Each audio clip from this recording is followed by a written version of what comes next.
last week we introduced the topic of Mahabharata, the story which precedes it gives a context into the Gita, because the Gita is in itself the main teaching of how to navigate through life.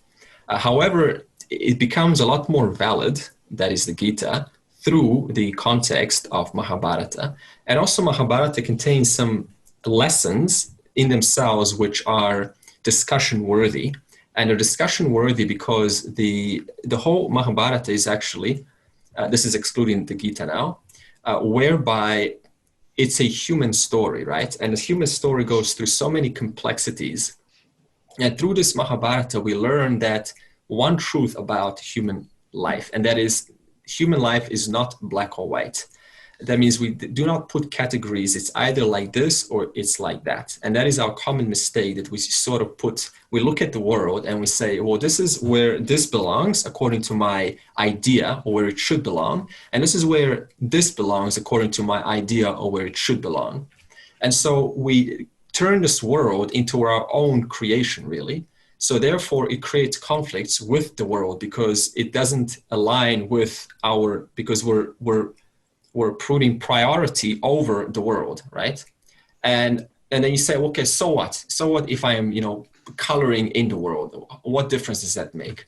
Well, it makes a huge difference because firstly, if truth demands clarity of the mind, then how can truth be assimilated if the person is coloring in the world with their own notions? Because suppose that someone tells you a certain principle of reality, and then the person hears this and they say, okay, I understood. This sounds really good.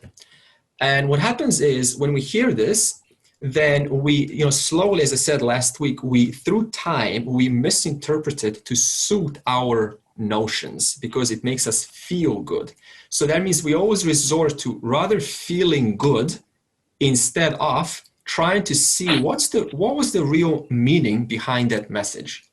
So to prevent this trap of trying to feel good when we hear something, we reiterate the message through different means, through different ways, so that there's no room for error. That means we don't color in the world and thus create resistance to living. And that causes what? It causes a life that is generally hard, right, to move through.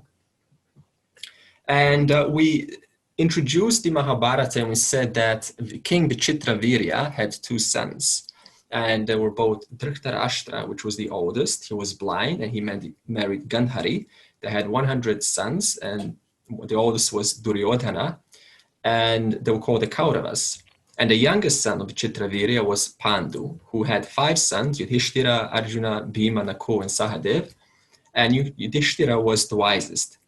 And so therefore Yudhishthira, I think it was the oldest also. So for that reason, he was like the next king, right? But also, so was Duryodhana, the oldest in the Kauravas. So now we had Yudhishthira, the oldest in the Pandava side, and Duryodhana, eldest in the Kaurava side. So who now should be king, we will come to this section, but this in itself started to create a conflict. How do we resolve this situation? Because if you think about it, Yudhishthira deserves to be the king, right?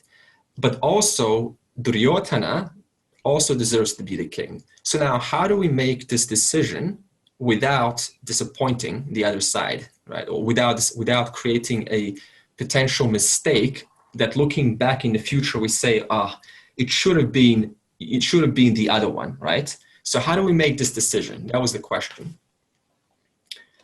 And then we said Dhritarashtra was blind, and because he was blind, he couldn't rule the kingdom, right? So it was decided that Pandu should instead rule the kingdom, which is out of convention because usually it's the oldest brother who will rule the kingdom. However, Pandu had to rule, and this caused some resentment in Dhritarashtra, not because he's a quote bad person. See, this is again a black or white, if we put person under a black or white category. But it's just, if you put yourself in that situation, suppose you were born blind, right? And you have the right to the throne. And you're like, well, I'm blind, why me? Right? Is that going to cause some sort of emotional difficulties in life? Yeah, you bet. It's definitely going to cause emotional difficulties in life.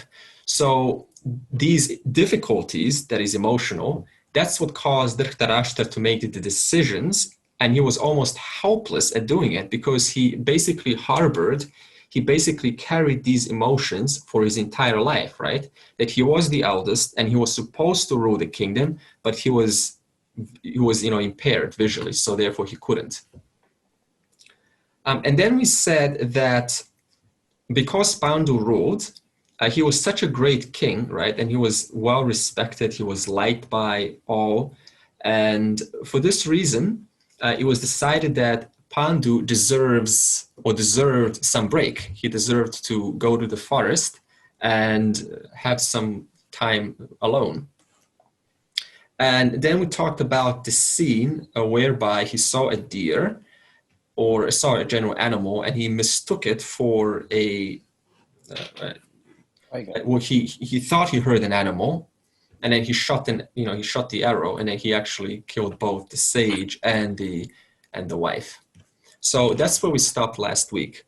However, before going forward into this discussion, and it's going to be a detailed discussion, what I would like to do is just finish off with some names that we have not done last week, because I'm interested in your story, where you're from, and just a little bit about yourself, right? Because we want to get to know each other. That way we're not foreigners just listening and tuning in every week and going, okay, talk, right?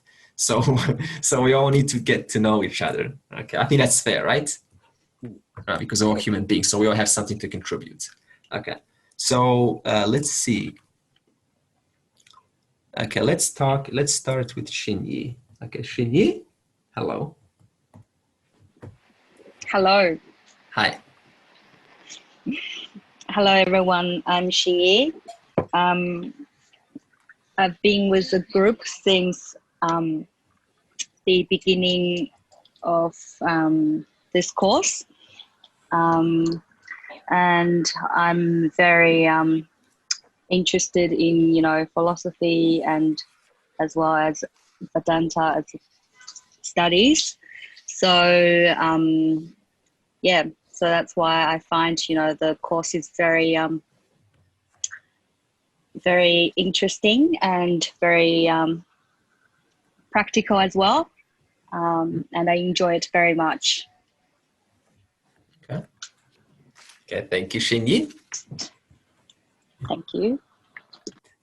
Now we have, let's see here, I'm doing deduction comparison, what we have done.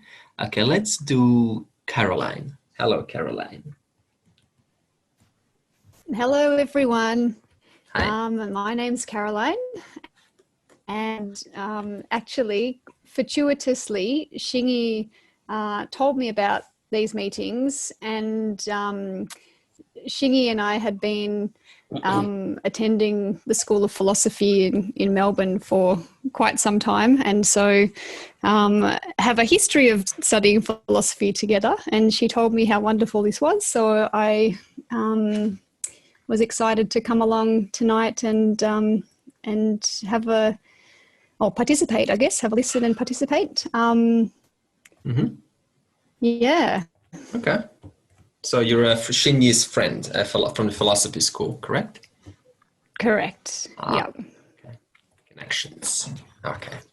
Thank you, Caroline. No problem. Okay, we have Mary. Okay, Mary. Hi. Hello. Hi.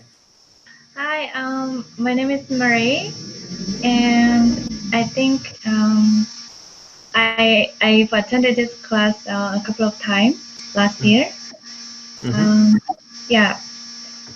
It's been 2 years I've been in Australia, and before I come here, I traveled to India. Well, let me fix up 1 year, and I studied many kinds of yoga and philosophy. So then since I came to Melbourne as a student, I looked for another philosophy and Bhagavad Gita classes, and I found out this Vedanta course. Uh-huh. So I found it very good for me, and I thought that is what I was looking for. Uh-huh. So yeah, that's how I ended up with this class. Ah, okay. Mary, is someone making a smoothie in the background? Sorry? Someone making a smoothie in the background, like a. Right. Okay. Okay. So, Mary, where are you located? Located? Yeah, located. Location. Uh, India or Australia? Sorry? India or Australia? India, no, sorry, in Melbourne. Ah, you're in Melbourne. Okay. Okay. I understand. Okay. Thank you, Marie. Thank you. Okay. We have Didi. Hello, Didi. Didi, welcome. Green square with a D. Okay. Didi has asked you on mute here. I think Didi stated. Hello. Hello. Yes, it's me. Yes, Can you yes. Hi, tell us about yourself, please. Oh, yes. I guess like a lot of other people had a search of different philosophies, Buddhism, Zen Buddhism, Taoism, that sort of thing over the years, and started following Neo-Advaita for a long time, and just got nowhere with that. And then from Meetup, I got found the group, the Yes Vedanta group. Yeah, and I've just been really enjoying that over the time. And what else? I think just recently, just in the break, I've sort of really found that I'd been using Vedanta sort of like an ambulance and a hospital. So I'd have a crisis and I'd turn to Vedanta and try and get Vedanta to solve my problem. But I realised that Vedanta is more like a good diet and good exercise, that it's there to be with your life all the time. Yeah, that's it. And just recently I've been really into the Nididhyasanam practice of writing stuff down. I didn't think I was quite up for that yet. And then it was funny, I was listening to a Nima lecture, and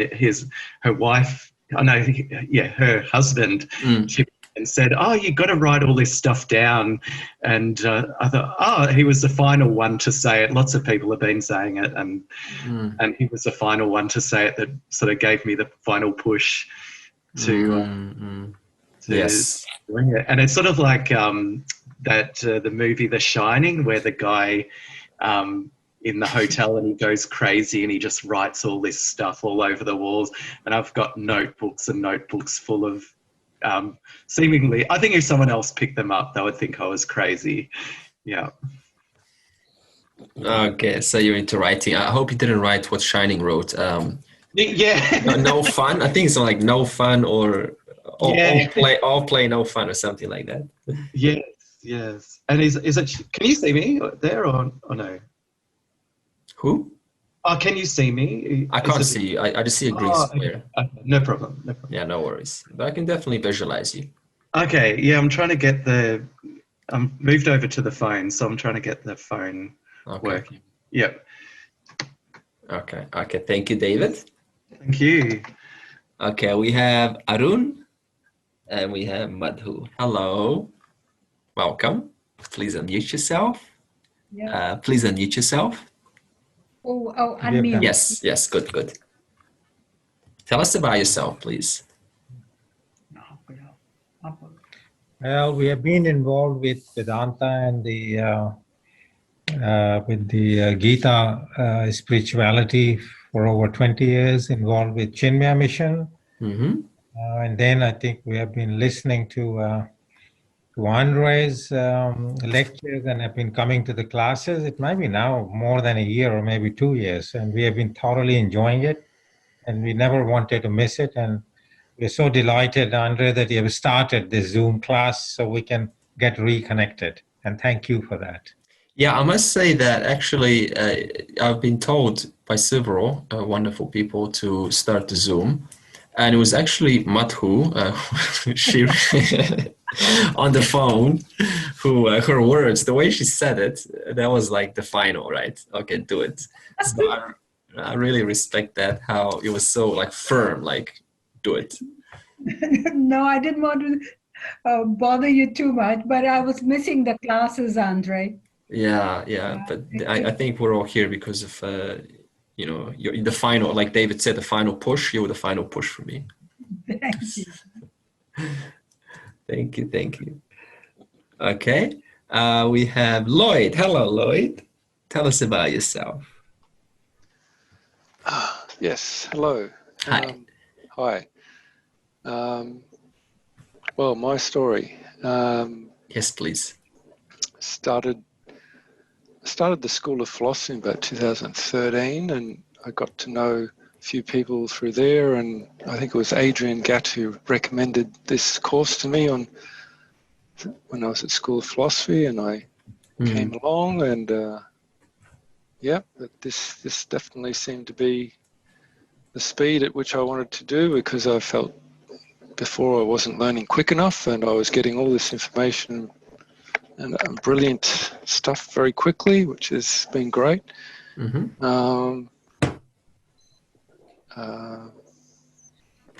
What shall I say? I don't know. Many years ago, I was in a religion called Ekankar, and then that ended for me in around about 2000, and I sort of got into looking into the world and how to save the world with tax reform and economics and things, and then that faded out, and then got into this philosophy again, and it sort of just came into this sort of philosophy by accident. Wasn't really looking intensely for anything. I haven't tried out a lot of things, but I've had a few seemingly really cool experiences, which I thought, this really means something to me, and I want to find out more. And but lately, I don't know, things have been going up and down. I don't know really where I am at the moment. Okay. Just sort of getting back into meditation again, because I left that for a while. Yeah. So. Okay. I don't know. It's good to see you again. Yes, likewise. Welcome back. Glad to see you. Thank you. Okay. We have. Have I missed someone?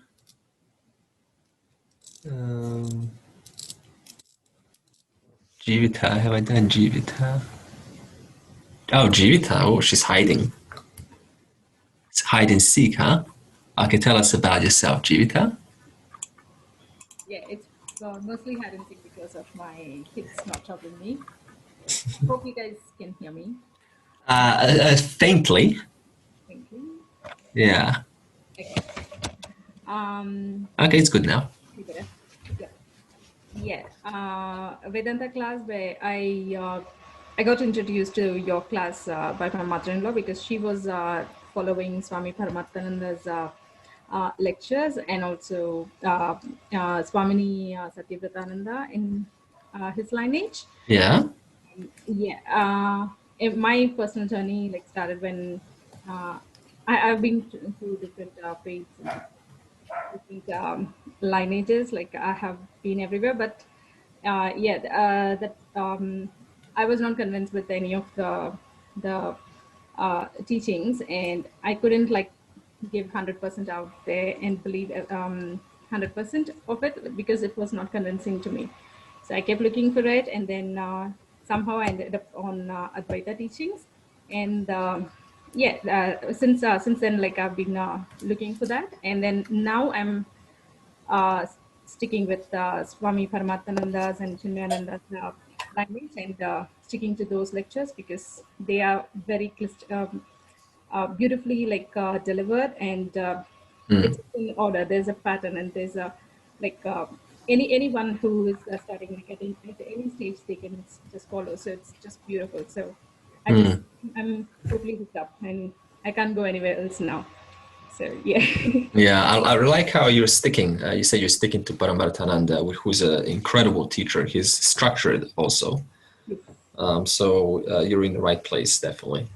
But I'm so glad to have you also, Jivat. Smiling, always smiling. Okay, all right. Have I missed anyone? Pillai, have I done Pillai? Oh, yes. I thought you were going with non-video participants. No, just going by random. Oh, okay. Okay, welcome. My name is Sundram, or you can call me Subra if you want, but I have been involved in Chinmaya Mission for nearly over some years, and I've been studying Advaita philosophy. Basically, I have been introduced by Rani and Singh, Dev Singh, I should say. But earlier on, I couldn't travel because I live around Melton, which is further away. And so now I found the Zoom participation is much more easy and convenient. I also listened to some of your lectures and thought it'll be very interesting to continue in this Vedantic journey. Okay. I'm surprised though that people find does anyone else also relate that the Zoom is more convenient? Yeah. You do? Yes. I think also traveling is fun, right? Traveling a long distance to get somewhere is also fun, but I think it's fine because we got like mixed opinions, but I'm personally still not so much fond of Zoom, but I thought it's better than nothing, right? Sure. Yeah. I mean, you can't connect with international people like what's the name? Mina. Yeah. Yeah, that's true. So I mean, you never know. You might go beyond that, India, beyond to other countries. So Zoom is a very convenient way of communicating, teaching, etc. True. Yeah. I mean, it's nothing like person to person, face to face. Yeah, it's got a different dimension to it. I think after face to face, it will be Zoom next, and then maybe an audio recording.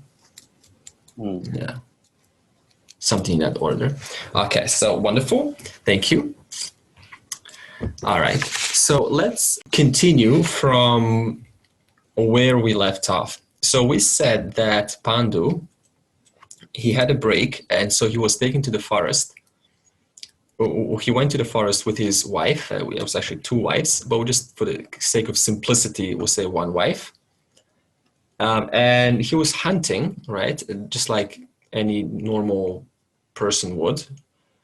And something in the bush was heard, and so he fires the arrow. And then, because when the arrow struck the sage, and the wife of the sage both screamed, right? And so he realized, oh no, I killed, I just injured two human beings. So when Pandu came over, he was very sorry. He was absolutely devastated to see this. However, the sage, he cursed Pandu because Pandu was negligent, and this negligence is that's what the topic was last week. Now, 3 topics were brought up last week by Mohan, by Martin, and by Mauktik.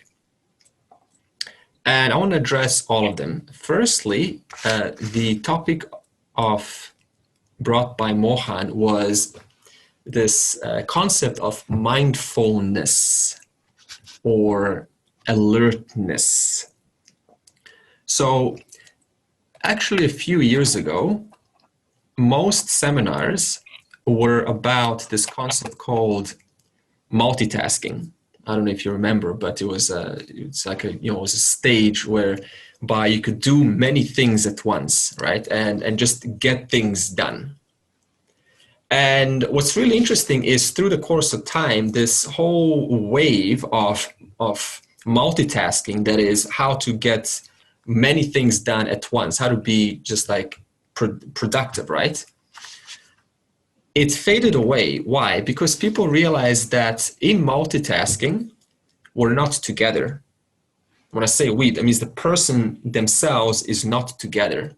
In other words, they're dispersed. Their mind is all over the place. It's a little bit there, it's a little bit here, it's a little bit everywhere.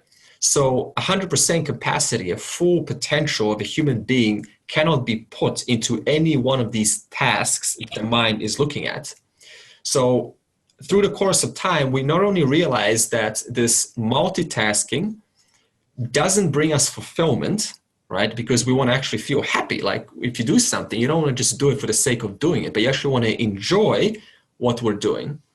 So we discovered that multitasking doesn't give us fulfillment, which we're all seeking, and it creates mistakes, at least mistakes that we discover later on. That means we go, oh, I missed the details. I should have looked into this. And because I haven't, now I missed out the opportunity, which otherwise would have been here, fully actualized, should I have put my full attention onto that task.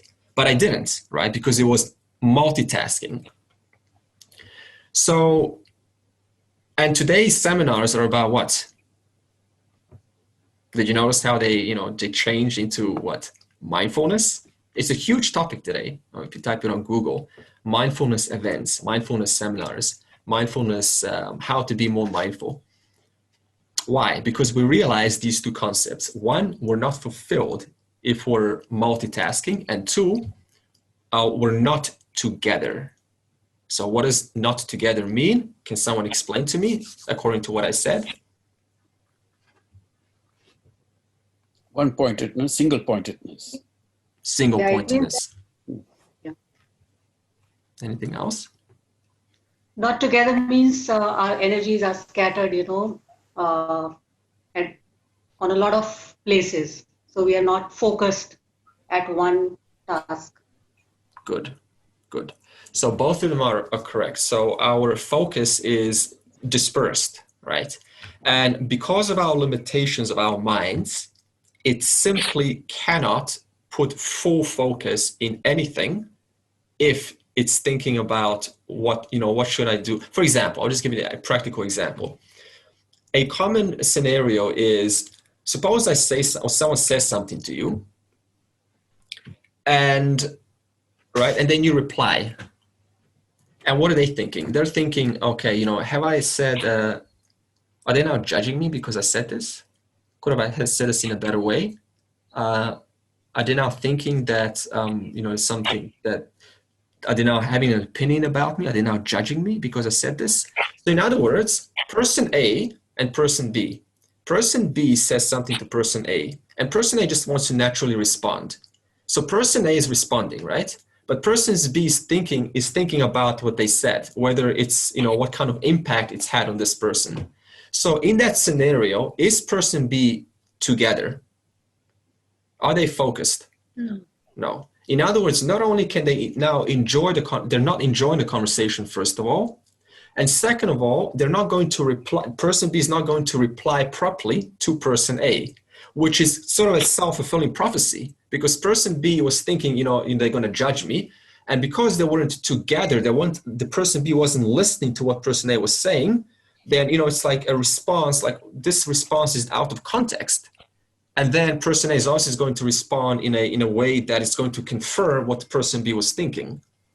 So in other words, by having a mind dispersed, that means I'm not together myself. I'm not in this moment focused with you right here, right now. Instead, what am I doing? I'm thinking about, how is this going? And am I saying the right things? Should have I said this in a better way? And are you judging me right now? And are you even liking what I'm saying? And could I say this in a better way? How can I be more charming? And so on, right? So all of these things are actually denying the attention, and also it's being actually unfair to the other person.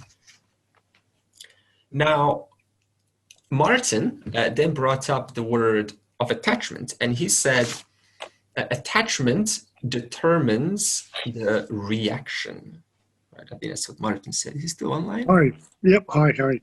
Yeah, I was just thinking about, as you were speaking then, I was just thinking how yoga meaning union, where what we're talking about now is where your attention is in one sense through your physical senses in the moment right now, but in one sense, and then it's flicking for your attention, that's in your physical body through your physical senses, and then it's flicking to your subtle body through your thoughts and your emotions somewhere else, and it's constantly moving backwards and forwards.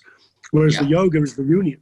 It's the actually keeping your attention into the combination of the being aware of what you're actually doing. You know?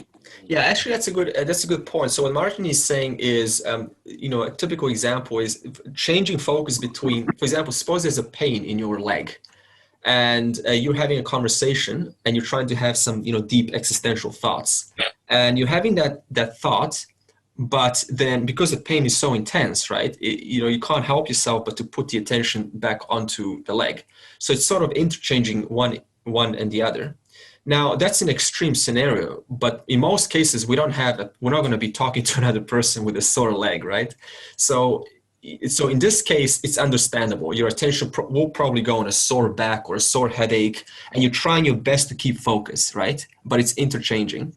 But if everything's fine, if a person is just generally healthy, then this kind of flicking back and forth between 2 points of focus, it is completely unnecessary, because it actually detracts from the total experience that you otherwise could be enjoying and providing and contributing to this whole conversation.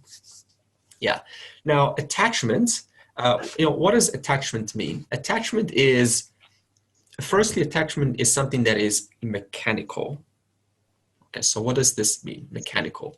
Mechanical means I choose to come back just because I'm comfortable. I choose to come back in my little comfort playground just because it's what I'm used to, right?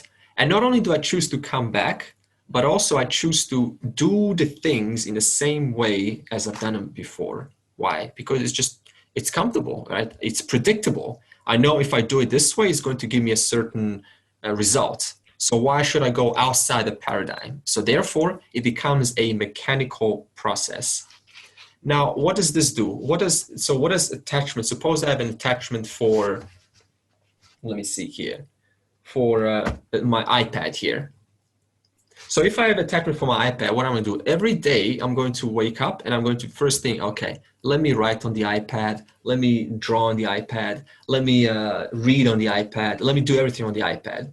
See how I'm missing out on opportunities that I could be doing elsewhere? So it becomes all about the iPad. It's sort of like robbing me, my attention into itself only. So it becomes what? I become mechanical, right? I've done what I've done yesterday. What else does attachment do? It shuts down the mind to learning, to exploring new opportunities. In other words, if I'm stuck on the iPad, then I'm not thinking about something like going out and playing football, right? Or going on a bicycle, going inside on a park and making some friends or something. So it closes, so this attachment closes down the mind to learning and thinking and asking questions. So it shuts down this question asking process. So now let's tie this in with Pandu. So suppose now Pandu was attached to his bow and arrow and his pride, his valor. I'm a good archer, right? I've always aimed properly and I always guess correctly what it is. Like if it's an animal, it's an animal. In other words, I'm attached to my skills. I'm attached to my sense of valor. I'm attached to my accuracy. And now what we say about attachment, it creates mechanical process. In other words, it shuts down the possibility to ask questions. Therefore, what happens is it happens, so it's without thinking, right? Because I'm attached. So in other words, it creates a false sense of confidence. Rigidity. Why? Because every situation demands flexibility. It needs to be looked at in a new, fresh way. Whereas what does attachment do? It looks at the way that I've done it before and it brings it into the present. Whereas what I should be doing is not only bringing my experience from the past into the present, but also assessing, is it in the highest and greatest good that this that I put this into action the way that I've done it before, or should I modify it in order to suit the situation intelligently? And then Mauktik, yes, Mauktik? Actually, I had a question. Does attachment bring in ego? Because as you said, like Pandu will be attached to his confidence about, I can shoot the arrow and it will hit the animal. So can it bring in ego? Yeah. So when we say this ego, it brings in a sense of what I know, right? It brings, as I said, this confidence, this this individuality. So individuality starts to rule, and it excludes the environment. So it all becomes about me, right? My skills, my what I know, what I've done yesterday, but it doesn't put focus on what's going on outside here in the environment.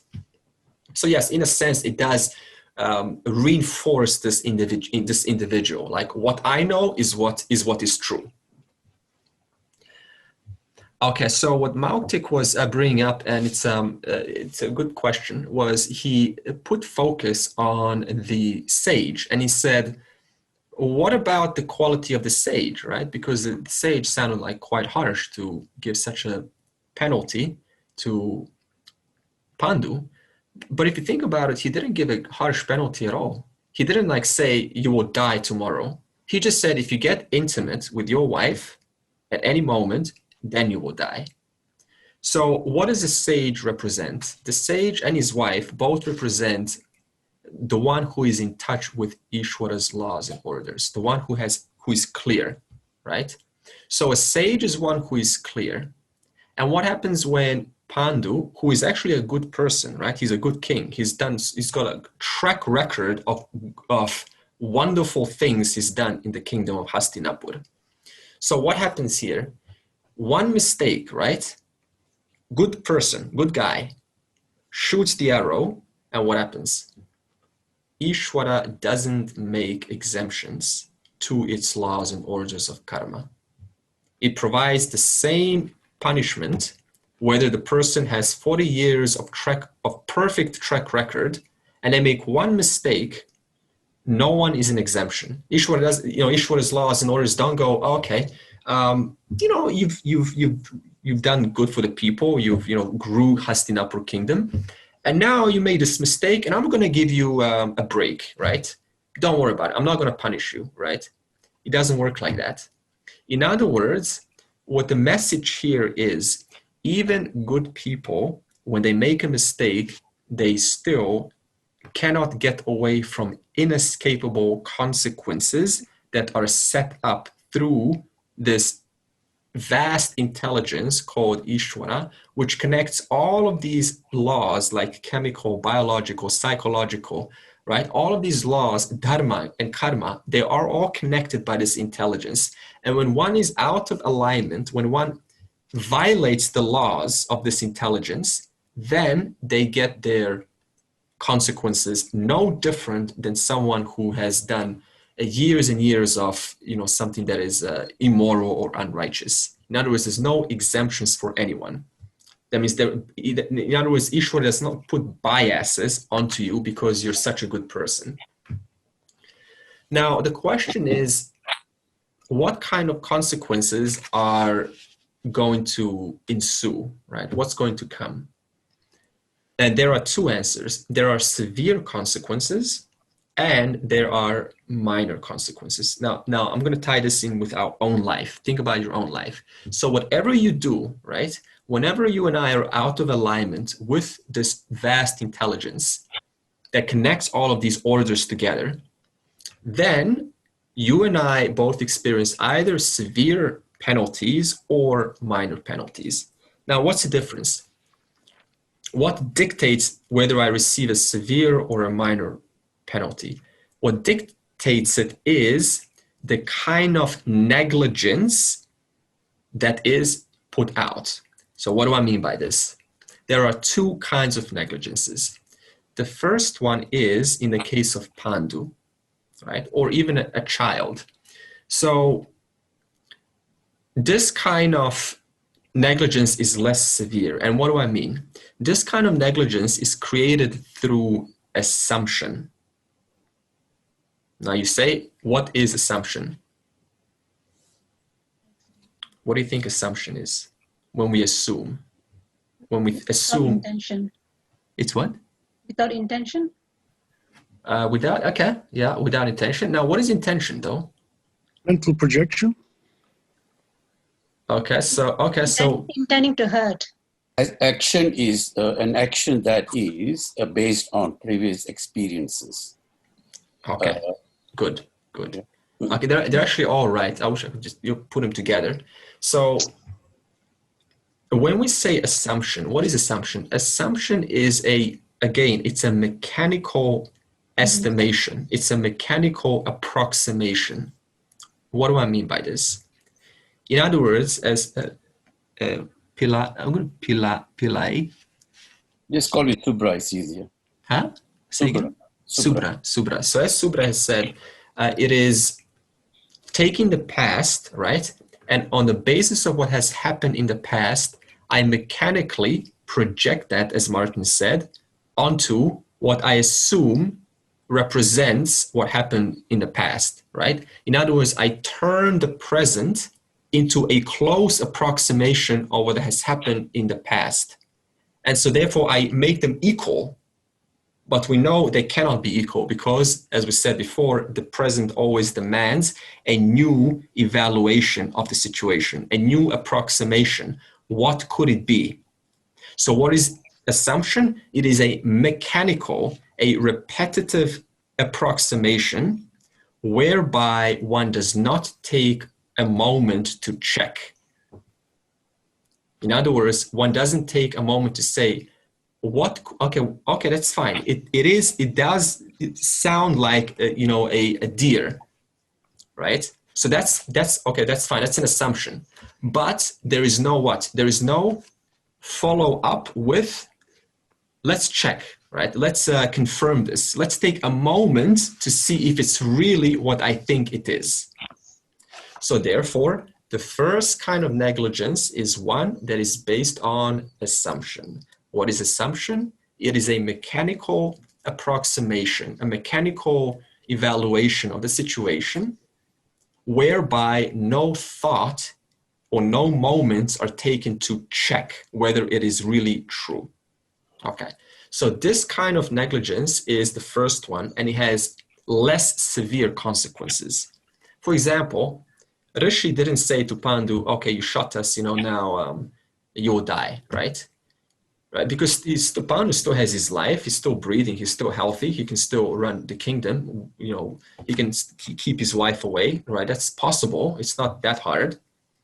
So it's not that severe if you think about it, but it is still, at one level or the other, it is still, it's still a punishment, right? Because you were negligent. Now, you're going to say, what about a child, right? What about a child who doesn't know, right? They're innocent. They're just, because, a person's born ignorant. Now, how is a child supposed to, take this, considering a child is ignorant? So I will get to a child soon, but I want to let you know both child and Pandu situation are negligence number one. Now, negligence number two is more severe. This is the kind of negligence when done by you or I or anyone, it leads to lawsuits, it leads to jail, right? It leads to serious fines or serious consequences that are later on regretted for a lifetime, right? It's not pretty.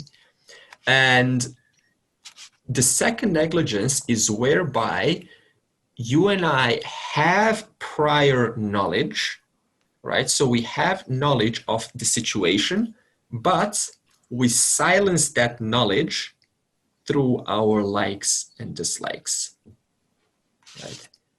For example, did you ever have, relate to this if you can, did you ever have a situation whereby you got an idea, right? And you thought it was a brilliant idea.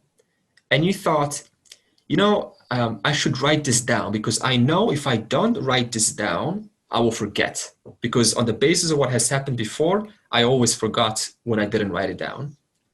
But now you say, I'll remember this time, right? And then what happens 1 hour later or 5 hours later? The idea, you don't even remember it. or it is nowhere near as accurate as it was in that moment. And you go, I should have written it down. And then the next day, right, or next month, another idea pops up. And you go, this is such a great idea. I should write, let me write this down. But you don't write it down. Why? Because you have a like for convenience. And what is more convenient? It's more convenient not to write it down now and write it down later. In other words, what? You and I find it inconvenient to take a piece of paper and a pen and use energy for 10 seconds to write an idea. We find it inconvenient. And for that reason, we don't write it down. I'm sure you heard in psychology, we all follow the law of least resistance. So what is the law of least resistance?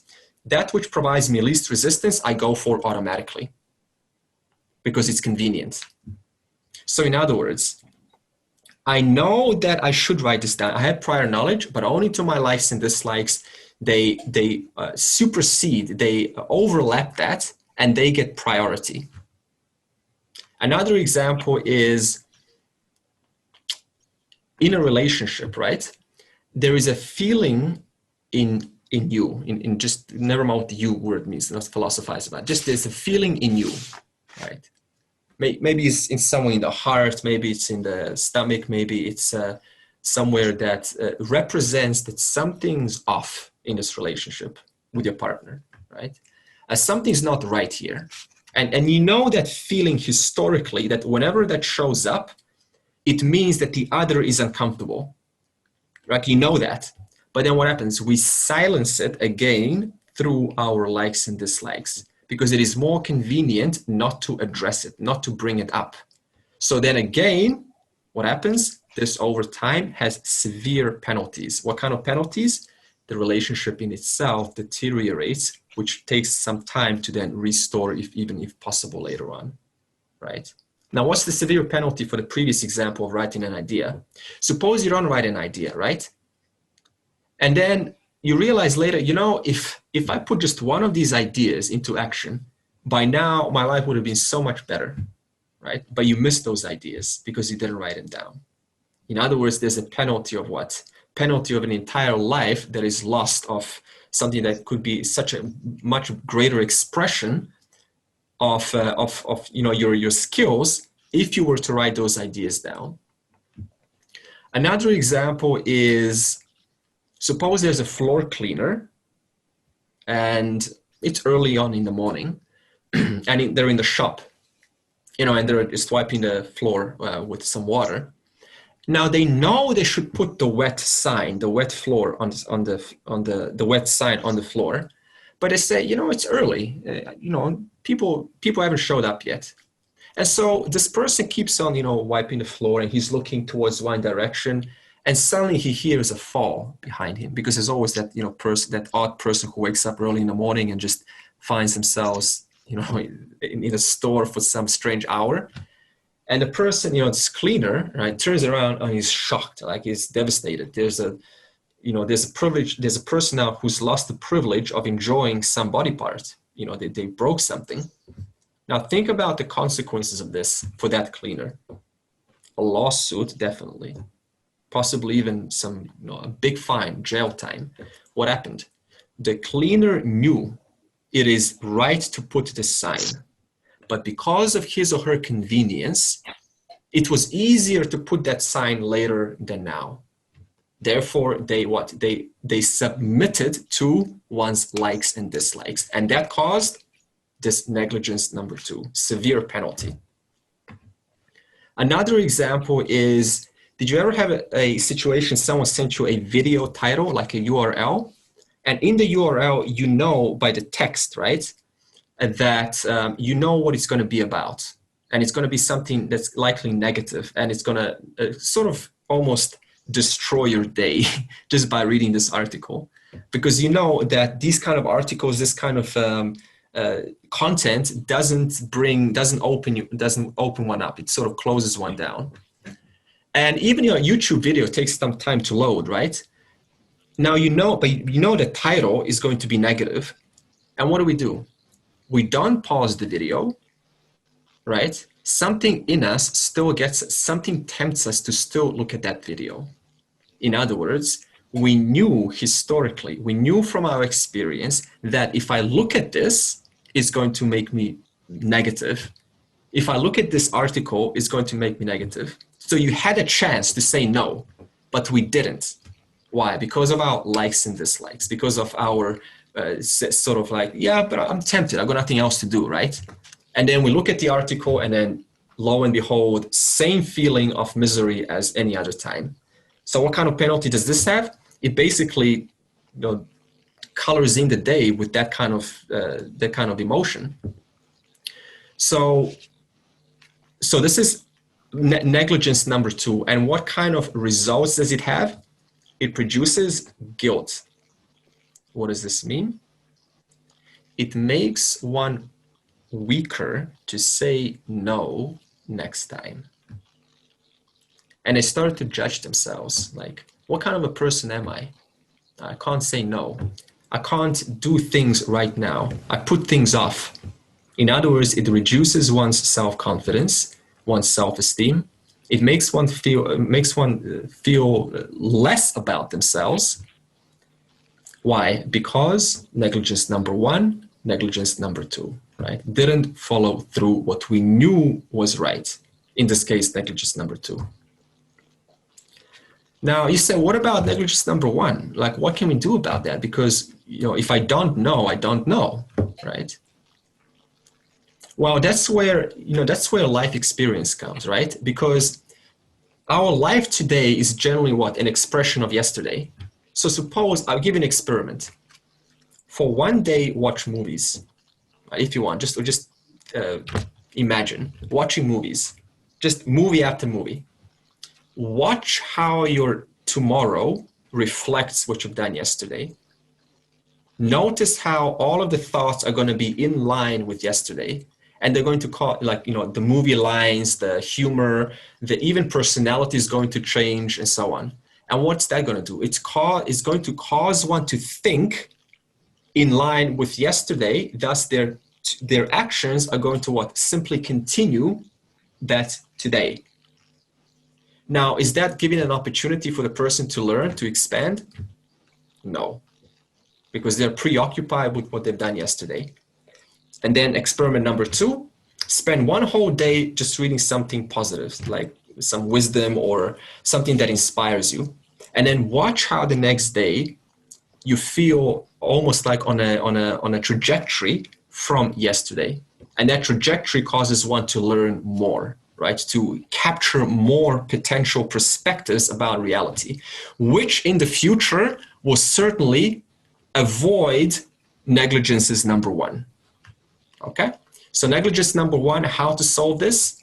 That's where we look at our days. Is my day today something that is going to create a meaningful life tomorrow, a life that is worth expanding, a life that is worth learning tomorrow, or is it going to shut me down, right? Is it going to just cause me to think about movies and think about entertainment, think about news and so on? Because if we're thinking about news, which is nothing wrong with it, what happens? We're not thinking about personal growth. Right? So therefore, that increases negligence number 1 potential. Now, both cases, negligence number 1 and negligence number 2, are Ishwara's law of karma. And this law of karma brings suffering. Now, what is law of karma? When we say law of karma, all we mean is cause and effect. In other words, today is an effect. An effect of what? It's an effect of causes that have created this kind of effect. So the person, all they have to ask is, are my effects today something that is worthwhile, something that is meaningful? If the answer is no, then what do? We need to look at our causes. Then we ask, what kind of causes could I be, when I say cause, what kind of actions? So what kind of causes could I have been creating that have led me to being here, enjoying this effect, or suffering now, today?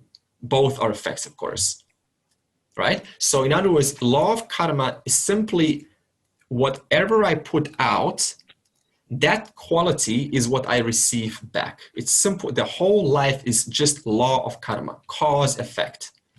Now, what happens often is people try to figure this karma out, right? You know, sanchita, you got prarabdha, you got agami karma. So they get into this big conversation and try to connect all of the dots, like how karma works. The answer to that is, it is impossible for this limited mind to figure out how karma works. Why? Because there are too many variables that contribute to where we are today. Now, this karma, I will get into whereby Draupadi gets disrobed in the court, and I'll talk more about karma. However, I'm just introducing it here. So the message so far is, it is not enough just to play the role of a king. It's insufficient. It is not enough just to play the role of a parent. It is insufficient. It is not enough just to play the role of a teacher. It is insufficient. For example, suppose a teacher just teaches, right? They teach, but they don't learn. So what are they doing? Now they're falling into mechanical mode. They're just repeating what they know from the past. In other words, now they're doing a disfavor to everyone else because the world's moving on and you need to stay up with the news. It is not enough just to be a good king like Pandu, enjoying the kingdom, helping people. Why? What about personal growth? In other words, it is not enough just to be a king. The king, Pandu, has to attend to his own evolution, to his own personal growth. Another example is when a parent often puts their entire life into, the child, which is, that is certainly a role that is required. But all of it, right? So what happens then? Isn't the whole point to help the child to evolve? Yeah, to make them the best human being possible? Then how is that possible if the parent is not taking time for themselves to grow, to expand? Because to grow and to expand means what? I take those learnings and I get to share it with my children. So if I take that aspect out of self-growth, then I deny my children from growth. If I take the aspect of personal growth out of being a king, then I deny, my wife's attention. I deny the entire Hastinapur a king like Pandu. So it is not enough just to play the role they were playing. We need to also put focus on our own individual personal growth. Okay. Now, the other factors that influence the neglect, right? There's a few more factors. What contributes to our neglect, to your and my neglect? What makes you and I neglectful? One of them is an age factor. For example, what about a toddler, right? Who doesn't know any better? Innocent. You can't now put him into jail, right? So in any society, in any culture, you will notice that after a certain age, what happens? Suppose you're 17 years and 11 months and 23 hours and 59 minutes. More like 11 months. Okay, so it's that 1 minute until you're 18. So 1 minute, right? An offense is minor, right? It's not. It doesn't give that much penalty. But what happens that 1 minute later? Jail. Huge difference, right? Why is that? What's the meaning of this? Like sudden transformation, sudden shift. What do you think it is?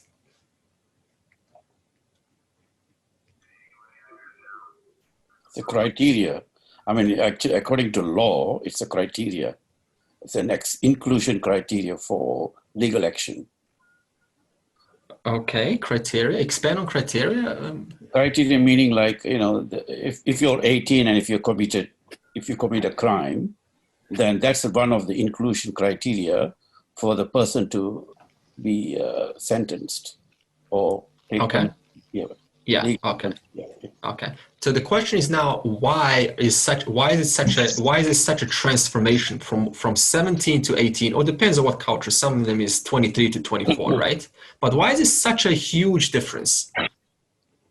It's the see how much experience, the person has accumulated in order to make right decisions about doing that particular task for what the age limit is defined. Okay. Well, Great. you're supposed to be under your parents' control as a minor, and you're supposed to be under your own control as an adult, isn't it?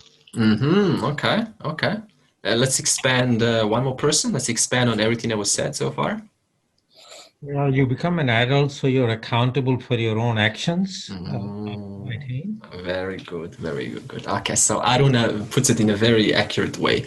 So, in other words, we had 17 years to gain experience, as Nina was saying, right? We had 17 years to grow up, to look into to learn. Now, how is that so?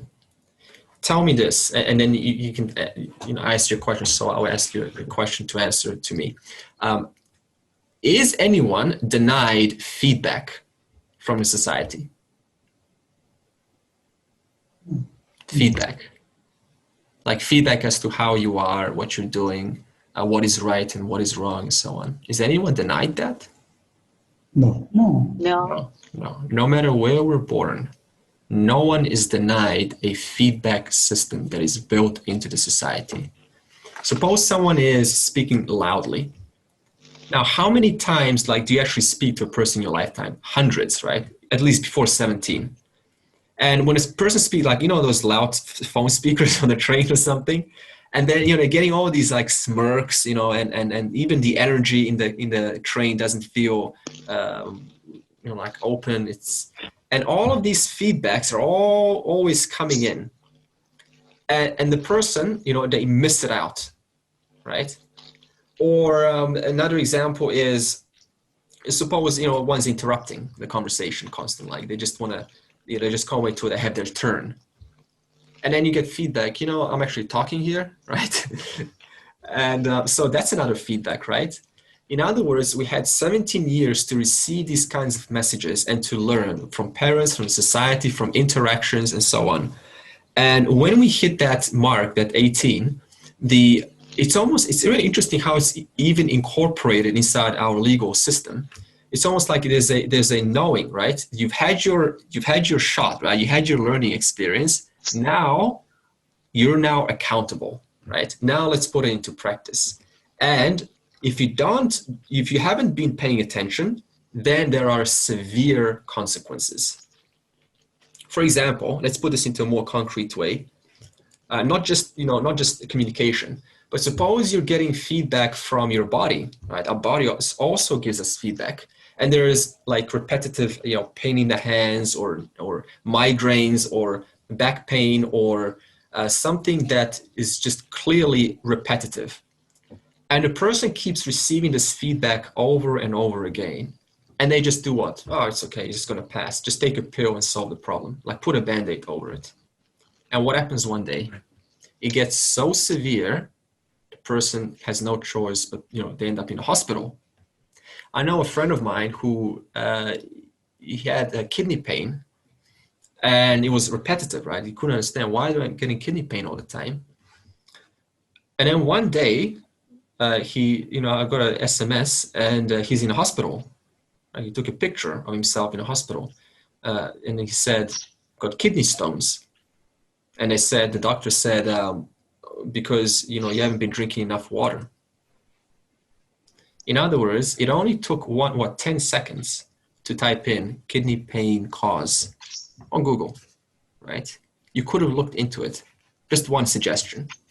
So the feedback was provided, but the individual did not look into it. For example, in I said this in the beginning of our course, in speaking, there is not only Satyam Vadam, right? There is speaking the truth, but there's also Ritam Vadam.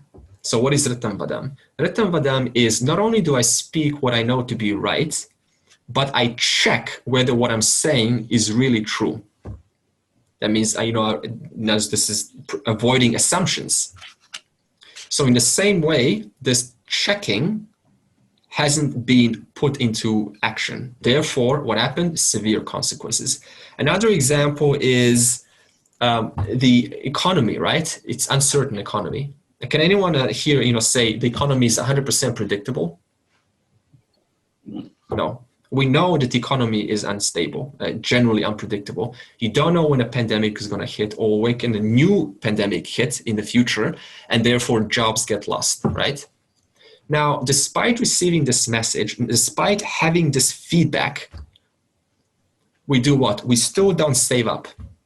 Because the general law of, in finances is have at least 2 years worth of savings, not pension, but at least 2 years worth of savings in the bank account that the person can live off comfortably for the whole family without having to work.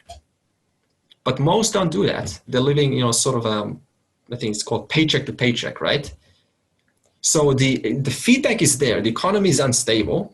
But what? I just live paycheck to paycheck. And then when the pandemic hits and the job gets lost, what happens? Severe penalty. Stress, now I can't think, right? Now I'm coming in stressed in a job interview.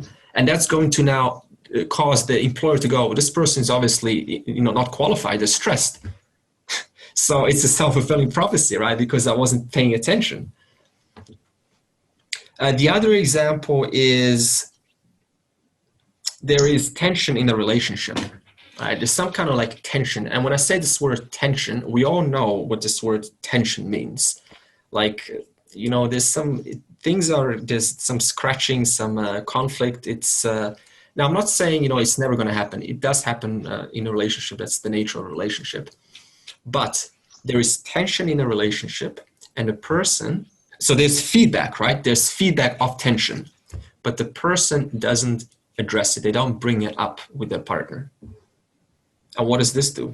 Severe penalties, because over time it accumulates tension after tension. Because again, it's easier to put it away, to sort of just pretend it's not there, and let's get a drink. Let's just feel good. But the actual tension itself, the narrative of that tension hasn't gone away. It's just been overlaid. So when this overlaying comes over, eventually can no longer be covered up. So then it creates these explosive situations, and they're hard to address. They're much harder to address than whereas if the person brought it up when it came up in the first place. And yes, it is sometimes uncomfortable to bring it up, but we need to also take care of the future, because the future is waiting. Right? So if I don't address the past, the cause now, what kind of an effect will it have in the future? An effect whereby I will be looking in the future and I will say, I wish I addressed it back then. Right? So it needs to be addressed also because it's feedback. Another is feeling stuck or vulnerable or overwhelmed. It could be in anything. Maybe sometimes a person just feels like sensitive, right? Like, I don't know why I feel sensitive. I just don't want to be near people. I feel extra introverted, extra shy, extra vulnerable. And despite this feedback, we don't ask for any advice, right? We don't bring it up. We don't open ourselves up and say, hey, I feel vulnerable and I don't know why. What do you think it is? I think I shared this story actually in the Gita. For many years, I had this big problem that I call it big problem because it was big, that annoyed me. And that was on the third day of any retreat that I go to, I suddenly turned shy. And I knew, I was like, oh no, it's coming. Here it is again, right? And this kept happening every single retreat. On the third, fourth, and fifth day, these 3 days were the shy days. And they were just uncomfortable. And I knew it's going to be the 3rd, 4th, and the 5th day because it always happened in the past. So this happened like all over like 20 retreats, and I just couldn't get rid of this. It was the most annoying thing ever. It was like, okay, here we go. Second day, 23 hours and 59 minutes. It's about to begin in 5, 4, 3, 2, 1, boom, introversion, right? And finally, I thought through participation, through courage. One has to find that courage with themselves. I thought, no, I'm not gonna put up with this anymore. This is just way too much. I decided in one retreat to open myself up and share my weakness to every single individual, or not every, but it was like 90% of individuals there. I actually said, can I have an appointment with you? Can we actually walk together by the Ganga River or, wherever it was? And I just want to share this with you. And I even remember, saying, look, I feel closed off from the group. I don't feel like connecting. And I know I want to connect, but I can't find myself to connect. Something is denying me that right. What should I do? Like, I need help, right? So I decided just to go all the way sharing my weakness. And it was only because of that willingness to share the vulnerabilities, the sensitivity. From that moment on, this never happened again. Why? Because, first of all, I decided no more. But not only did I say that, I said I'm going to open myself up and share, right? Because what is there to hide? I've done the hiding before 20 times, it hasn't worked. How is the 21st time going to work? In other words, took a leap of faith and then decided, and then it's a relief. It's like honestly a relief now. It's like 3-4 days, yes, I'm still open. Everything's going good. So that feels good. The other is, actually we'll pose a question, a more important question. How do you and I know whether we are ignoring our feedback system? Think about this.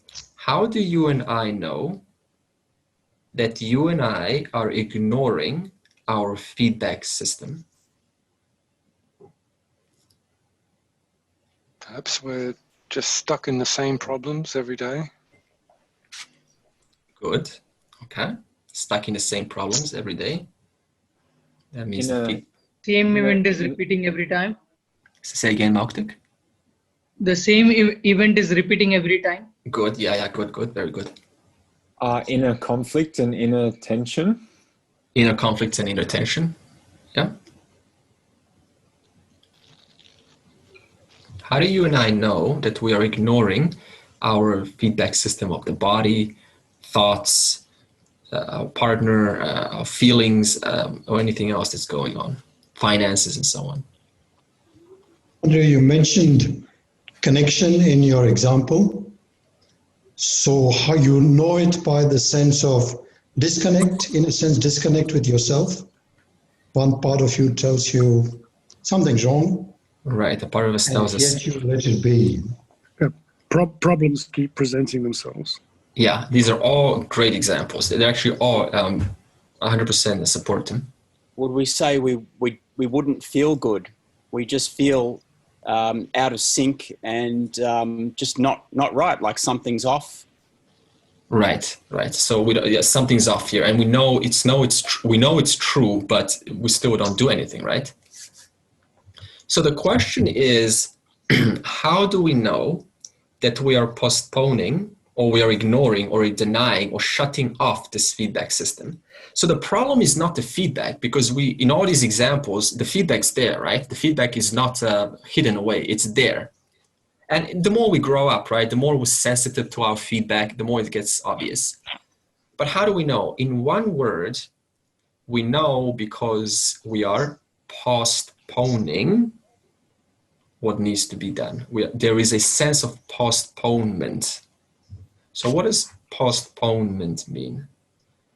Postpone? Say? Ignoring. Ignoring, right.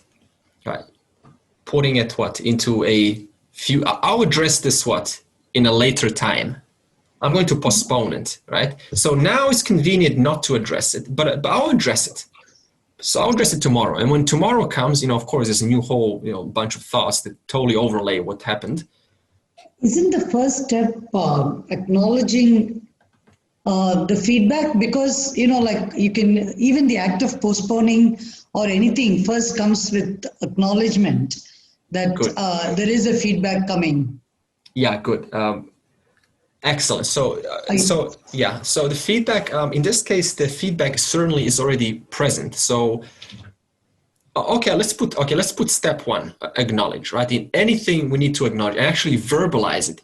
Okay, here it is. This is my feedback now telling me something, right? Because when we make it louder through deliberation, then it ends up actually capturing your focus, right? So excellent that we said acknowledge. So step one, we acknowledge. It's here, it's present. Something is going on.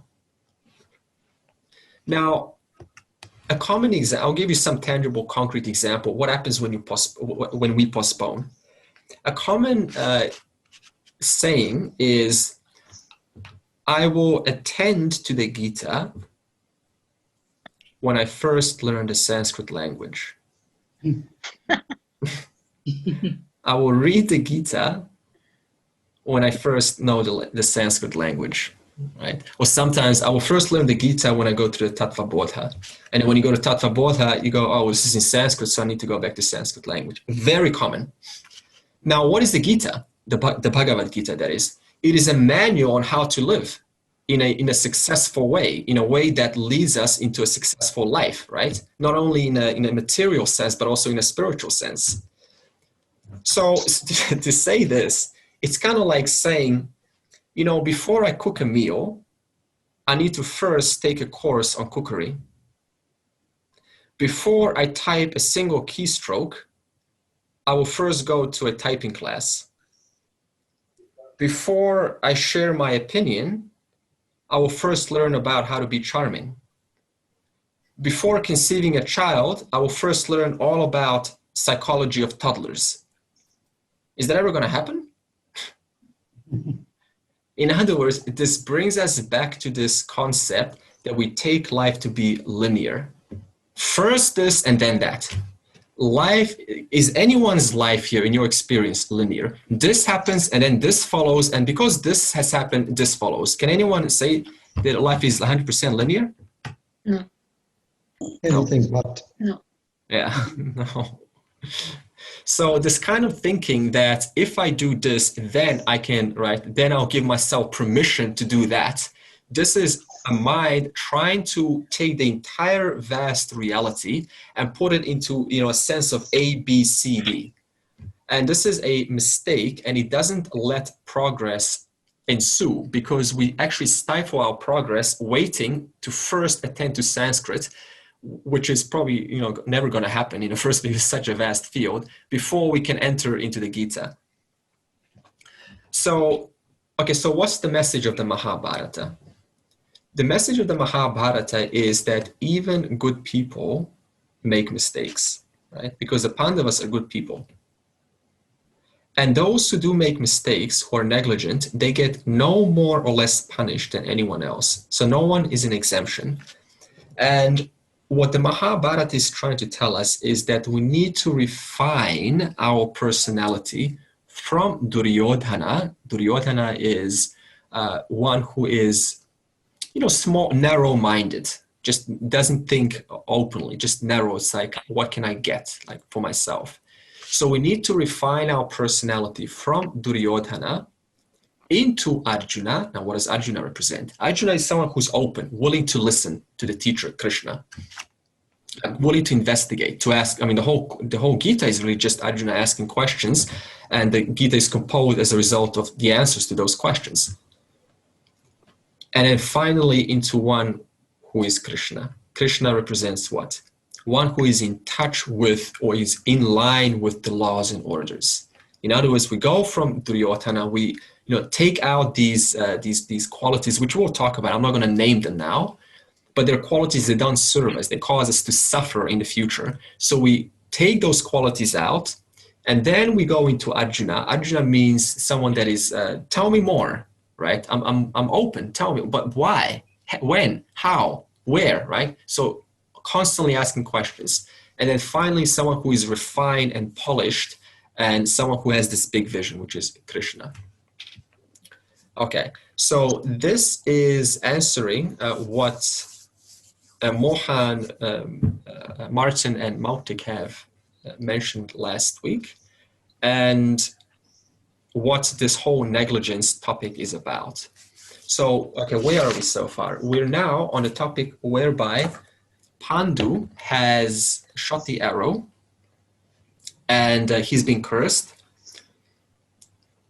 And now what happened after he was cursed is eventually, he tried to get intimate with his wife, and he died, right? So, the prophecy was fulfilled. Okay, then what happened, right? So now it's Pandu's death. So after Pandu's death, it was thought that the eldest son of Pandu, called Yudhishthira, should rule the kingdom. If you watch the Mahabharata, I'm sure you kind of relate to this scene. Okay, so Pandu was now died. And now, the eldest son should now rule the kingdom. However, it was thought, Duryodhana thought that he should rule the kingdom because he is the oldest son of Dhritarashtra, and Duryodhana himself is not blind. Okay. So far, is anything here incorrect about Duryodhana's thinking? I mean, I think he's fair, right? I think we would also think like that. So he's got a good point. We can't put Duryodhana into a bad guy. He go, no, I don't want you to rule. I should rule.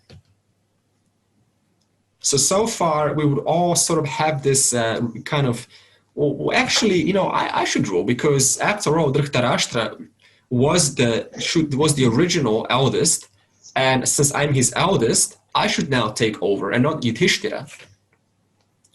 So what happened next was Dhritarashtra decided reluctantly to hand over the kingdom to Duryodhana. Right now, why reluctantly? Because Dhritarashtra knew that Yudhishthira was more qualified. But something in him didn't allow him to make that decision. So he gave some part to Yudhishthira, and this part that he gave was an unbarren, unlivable, uninhabitable desert to the Pandavas. So he gave this barren desert to the 5 Pandavas, and he gave the Hastinapur kingdom to his eldest Duryodhana. Now, what happened next? The Pandavas agreed. Think about this. The Pandavas agreed to take this deal. And what happened then? Through hard work, they turned this uninhabitable, barren desert into a beautiful, thriving, prosperous city called Indraprastha. Okay. Now we can create 2 questions out of this. And the first question is, do you think that, or why do you think that Dhritarashtra allowed Duryodhana to rule and not Yudhishthira? Why do you think he allowed Duryodhana to rule? Even though, yeah? He sort of based it on his attachment, his love, the love for his son was, blinding him from making the correct decision of handing it over to the more capable person. Good. So Dhritarashtra, excellent. So Dhritarashtra was nursing resentment, which is understandable because he was blind and, he wanted to rule the kingdom, but he couldn't. So for years and years, he was like, why me? Why am I in this position? And he felt deprived for years, which is understandable. We would all feel deprived, right? Now we want to live our vision. So then he wanted to live his dream, that is his vision, through his eldest son, Duryodhana, right? And this is what we call actually passive-aggressive behavior. Now, what does passive-aggressive mean? Passive means he fought the kingdom through his son. So he didn't show this outside. He didn't explicitly show this, like I'm fighting. No, I want this to be my part. But he did it in a quiet way. So what does passive aggressive means? It means I'm not explicitly showing any kind of aggression, but through my subtle actions, my intention is what I want, right? So my intentions are in line with my own with my own, what I think or what I want to happen, but I'm not showing it outside. So this is called passive aggressive. And the next question is, was it right for the Pandavas to accept Dhritarashtra's small land? Because they did accept, but was it right that they accepted? Maybe not. Okay, please expand. Can you explain? I mean, they were quite strong as well and powerful. And to be fair, maybe they should have taken it. I don't know. I don't know much about the Mahabharata. So. Well, I think what it is basically, I mean, it is to do with the lineage. I think the lineage is that, the older brother, Dhritarashtra, the older brother of Pandu, he's supposed to be the king. Unfortunately, because of he being blind, he was not given that. Plus, I think he's also had a very, his character was not that conducive to be a king.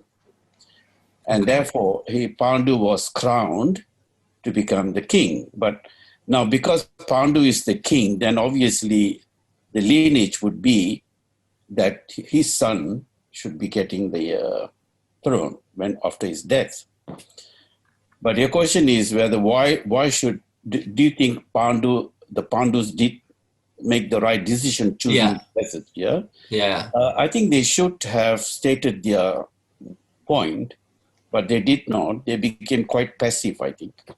Okay. Yeah. I mean, according to the story, I mean, in my understanding, they're being very passive and humble and accepted what they could get. Okay, good. Much closer. So imagine someone gives you something that is clearly, it's kind of like someone give you, 1% and, they take 99%, but the both deserve half. Now, how do you respond to that? Do you think it's not right to say, okay, I'll accept 1%? And I think that's okay, because whatever happens for a reason.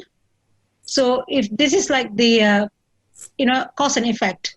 So why it's happening in this way is obviously some effect from the causes that happened previously to the Pandus. Okay. So by taking it, they've actually made it very productive. If they haven't taken it, the story would have been different. So they've made whatever barren land in a very productive land. So it gives them a challenge. Okay. It's a good effect. Yeah. Okay. Any more? Yeah, I think also. I think it was not right on the part of Pandavas to take that land, because they sense that injustice, in the action of Dhritarashtra, but they choose not to give the feedback, not to raise the concern. Yeah.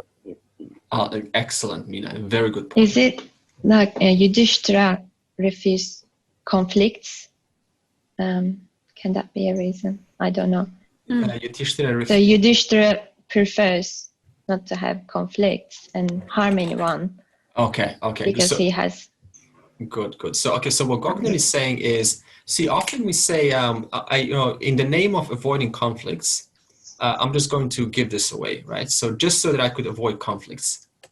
Now, I'll give you my take on this. Each time Yudhishthira was actually giving license to Duryodhana to act adharmically.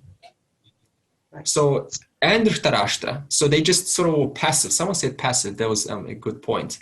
So they were passive and giving license, saying, it's okay, you can keep on acting adharmic. So what happened is they didn't stand up to the unfairness that was being given to them. And so this was, in a sense, conditioning or saying it's okay to do this next time. In other words, training the others, the Kauravas, it's okay, you can continue, this is okay in the society. And what happened is the Yudhishthira, the Pandavas, started to lose power. They were weaker and weaker to say no the next time around. Because this is the beginning of the story, right? And how many more times, the game of dice and Draupadi and so on, how many more times Yudhishthira said no? So why? Because he said no at the beginning, and each time his power tried to avoid conflict, as Goknur was saying, but in the name of what? In the name of supporting Adharma, right? So this is why even cultural messages, which I'm sure you've heard, like just let go and surrender to the flow. You've heard that before? Just be in the flow, right? Even these cultural messages are unhealthy, because what if someone just, offers me drugs and I go, this is meant to be, I'm meant to be, told cocaine is good for me. Just go with the flow, no problems. If we ran our lives like this, we would be in a mess. In other words, we're not being asked to go with the flow. We're asking to go with the flow, but intelligently, using our feedback system, as Mina was mentioning. And this means we need to address every situation appropriately through clarity of our buddhi, through clarity of our intellects. So it's not just a matter of just surrender. It's all meant to be, this is all Ishwara's one big play, and we're just, playing Ishwara's script. It doesn't work like that. Every situation demands and calls for a fresh response. And we can't use this situation to say it is meant to be. Otherwise, your life is just going to, go downhill very quickly. Now, next week, what we're going to do is we're going to continue with the story whereby the Pandavas, obviously they built this successful city called Indraprastha, and this made Duryodhana burn with jealousy.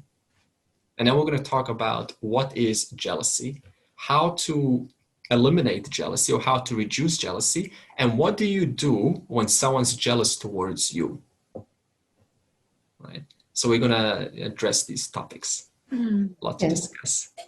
Andre, actually, I had a question. Sounds interesting. Yeah, it was. Yes. Hi.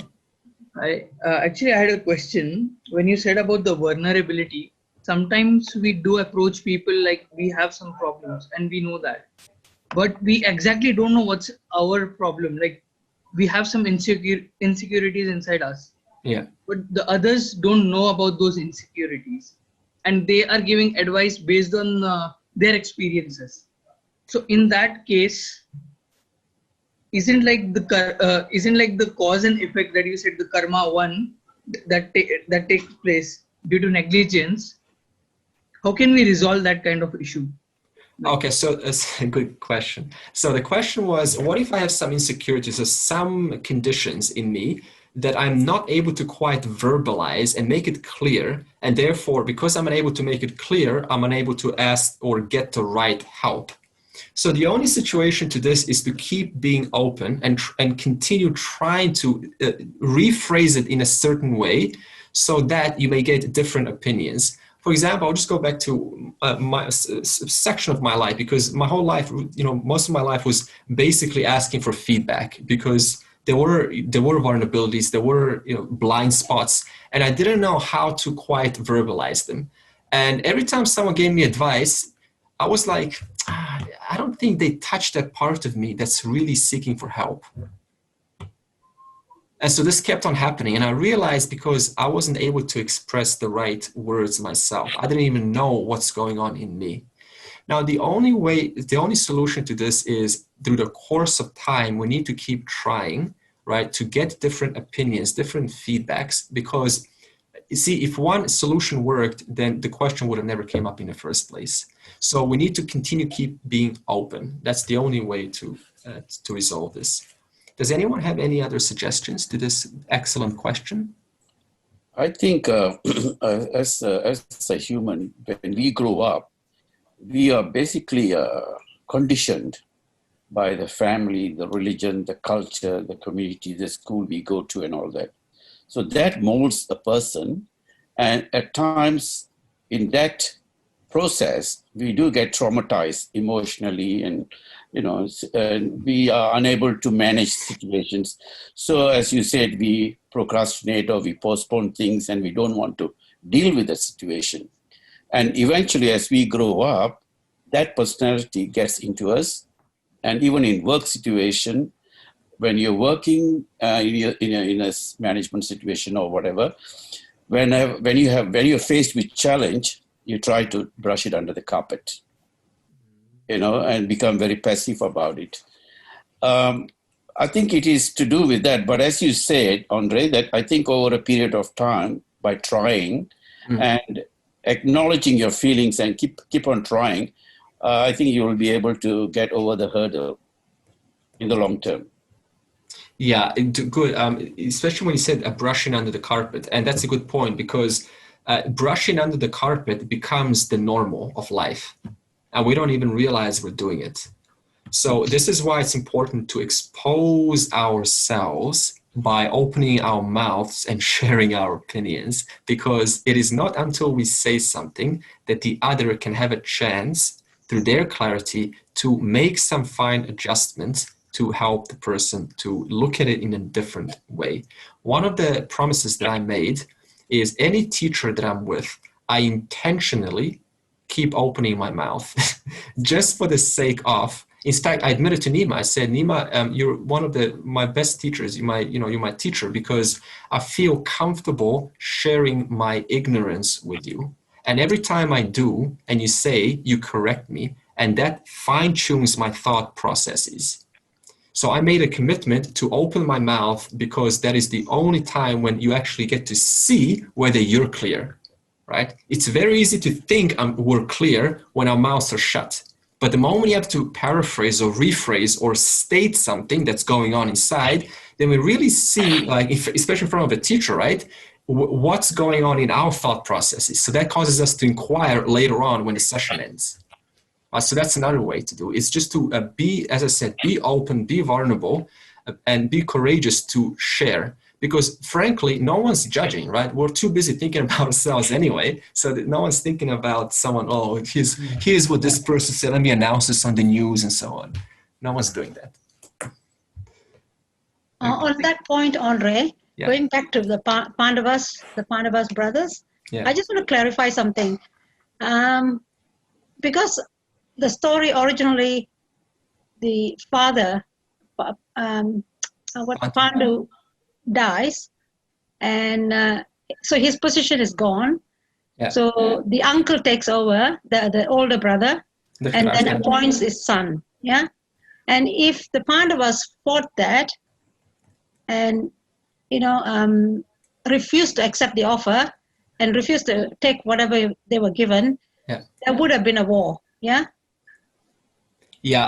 So that war would have been initial instead of later. Mahabharata, the Gita Dhyanam and all that happening later.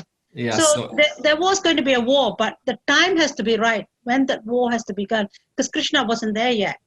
Good. So to me, I looked at that as the cause and what you originally explained to us, cause and effect of everything that happens. Like today, something happens to me and I'm not taking the action that I should be taking, even though it tells me take that action. Maybe because of the surrounding circumstances I'm in. Then there comes an opportunity for me to take an action when the surrounding seems right, appears right. So that's what I believe, cause and effect. Like, why are we in this situation today? Because of the past cause. So again, Rani, I'm going to take this up next session. Is what Rani's saying is, I'll just add this onto what Rani said. Is we're not saying what is right and wrong here. We're simply addressing what could have, or how to deal with the situation that confronts us. Right now, the matter of whether they addressed it sooner or later, that is something that's beyond our control, right? Because you're gonna act one way or the other. Now, suppose you act way one, that's going to have 5 different consequences. If you act way 2, that's going to have 5 different consequences. Now, each one of these 5 different, we also have to address them, right? So we're not now saying you should have acted this way, and then because it gave branch to these 5, now you need to address all of these. All we're saying is our actions determine our results, and those results then we are accountable for in order to keep living in harmony. Now, the other part is, sure, the war could have happened sooner or later. that would have been a boring story, right? Because it would have ended right there in the beginning. However, what we're learning is also trying to resolve in different ways, right? Because, they said no, and then, obviously something else happened, which we won't get into the details. And I kept said yes, and I said no, and each one of them produced consequences, and I had to deal with them. So it's like a continuity, a thread of continuity, right? And each demands a response. Now, I want to address this response in a much bigger context next time, especially when we get to Draupadi disrobing and the game of dice and all of that, because it's going to fit this, what you're saying now. Yeah. Andre, the one thing I just wanted to bring up, we talk about getting feedback from the world. Yeah. And listening to it carefully. Sometimes the world can throw you feedback without knowing you properly. Oh, okay. So uncalled for feedback. Yes, it can be feedback that is incorrect. They don't. People often will make assumptions about someone and say, and give them feedback which may not be correct. Okay, good, Mathu. Another great point. I asked this my teacher Nima last week, and I'll just say what she said because it was a brilliant answer. Every situation that we undergo demands an inquiry into it. Because, okay, here, let me rephrase that question. How do you know whether the advice or the feedback given is a bias of someone else's perception, or whether it is something that they see and it's your blind spot, right? And it's true that they see it and it's helpful. Now, how do we determine the difference, whether it is their bias or whether it's their clarity? So there is actually no straight answer other than to look and to inquire, okay, what could they have meant? Is this true about me? Let's investigate. Could I find some examples whereby this could be true? And then even asking, someone else that's close to you or someone that you trust, do you see this in me because I received this feedback from another person? So in other words, when, you're not just relying on one person, but you're using some connections and getting some help from other inputs also. The other is, suppose that, someone sees something in you and it's kind of offensive, right? It's like, wow, it takes you back. Again, how do you know whether it is their cultural message or cultural perception speaking, or their, conditioning of life, or whether it has nothing to do with you? The point is, we cannot know until you inquire into every single situation that comes up. Nothing should go unmissed. Everything should be attacked right on the spot and looked into it. Otherwise, if we don't, then it just passes away and you may never get the opportunity, that feedback again. So the only way is to inquire and use this intellect to look into and whether it is really true and what can I learn about this feedback. Any other answers to this before we close off? I think every feedback is useful, even whether they are, given to you without knowing you, or because it might tell you something about the person who is giving the feedback, first of all. Yeah. And it also is could be something useful, even if it wasn't helpful. Useful and helpful are two different things. Yeah, okay, I'll close up. I'll give an example, a tangible example. So one time a student came in with a sort of little bit of pride, spiritual pride, which I pick up easily because I was also sensitive to this and I was engaging this myself. And after the session, I told him through email that I sensed a little bit of spiritual pride and the sense of I know. And I explained this, and I even thought, like, am I saying this out of my own individuality? Am I now, trying to put him down? I really took time before I pressed that send button, right? So, and I finally sent it, and I looked over the email. I think it was like 3 or 4 times, right? Reread it. Am I being rude here or anything? And I sent it, and the response that I got was negative, right? the message was taken in a sense of putting him down. And so he, you know, obviously responded in a way that put me down. And I responded to him and I said, I wasn't actually, you know, I would have said the same thing to my brother. Like, you know, I really don't, it's my duty if I sense something to say it, right? I'm not trying to be, you know, I don't want to be nice just to please the person. If I see something, I will honestly state it, whether I'm like or dislike. That's my duty. And, you know, he just responded with a heart. I don't know what that means, but, you know, the words would have been more useful. So I don't really know how it was taken. So obviously I questioned myself. I said, you know, did I come, you know, was this my mistake? Was I too harsh in what I sent? Frankly, to this day, I don't have an answer, but I'll tell you what, I did look at this scenario at least 30 times over and over again, analyzing and inquiring whether I came too harshly or whether it was his biases. So what happened? Like, so what's the end result? The end result is, you know, I try to do the best to learn out of this, right? And to this day, I still use this example to be careful before I speak, right? So all we can really do is feedback and try to learn out of what has happened. But I can't put I'm right or he's right? I can't do that because I don't know. He was not probably expecting a response at all. And even if he got a response, wasn't ready to take a feedback. Yeah. That's the only conclusion. Yeah. Or maybe, I don't know what the heart meant. You know, it's too vague for me. It can be 100 things. It was a red heart. So. Love.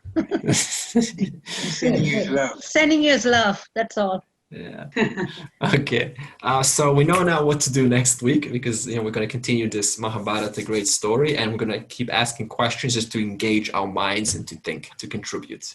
Okay. So let's close. Om Sarve Bhavantu Sukhinaha Sarve Santu Niramayaha Sarve Bhadrani Pashyantu Ma Kaschit Dukkha Bhag Bhavet. Om Shanti Shanti Shanti.